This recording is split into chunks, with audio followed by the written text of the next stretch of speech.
তিন ব্যক্তি যাচ্ছে ব্যবসা করার উদ্দেশ্যে। এখন তো ব্যবসা করতে গেলে চট্টগ্রাম যাবেন, রাজশাহী যাবেন, খুলনা যাবেন, ঢাকা যাবেন, আপনি আসতে পারেন না। ইচ্ছা করলে রাত্রে 500-1000 টাকা হলে একটা হোটেল পাওয়া যায়। আজ থেকে 1500 বছর আগে, আরো আগে এই ব্যবস্থা ছিল না। কথা বুঝে আসছে? এরা রওনা দিছে তিনজন, এক জায়গায় গিয়ে রাত তো হয়েছে, থাকবে তো এখন, একটা গুহার ভিতরে গিয়ে ঢুকছে। রাত্রে থেকে আবার চলে যাবে। কাফেলার সদস্য কয়জন? কথার উত্তর দিয়ে কয়জন?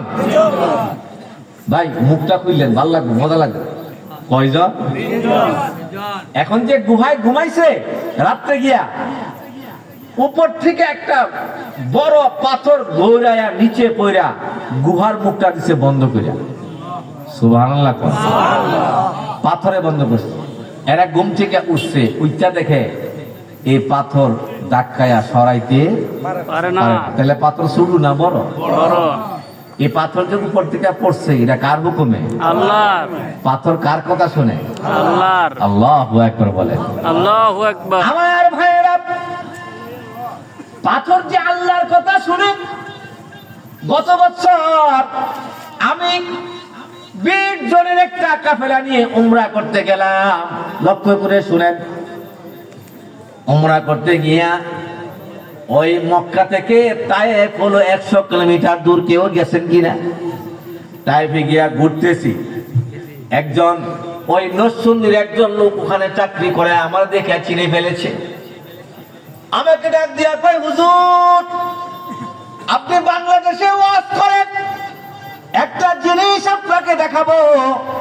আমি বলি আমাকে কি দেখাবেন? আমার ভাইরা ঘুরতে ঘুরতে ঘুরতে ঘুরতে এক জায়গায় গেলাম, গিয়া দেখি বিশাল বড় একটা পাথর। আল্লাহু আকবার বলেন। এরকম ভাবে ওই পাহাড়ের গায়ের সাথে, ওয়ালের সাথে চুম্বকের মতো লেগে আছে বিশাল বড় পাথর। নিচে কোনো সাপোর্ট নাই, নিচে কোনো সাপোর্ট নাই। আল্লাহু আকবার বলেন।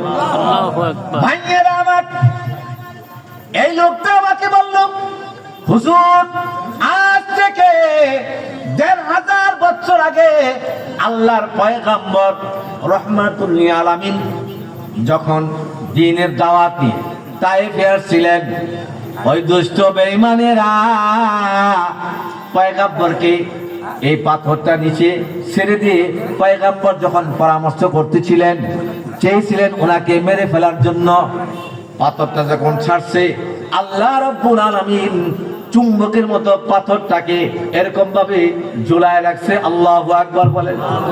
আল্লাহ ডাক দিয়া বলে,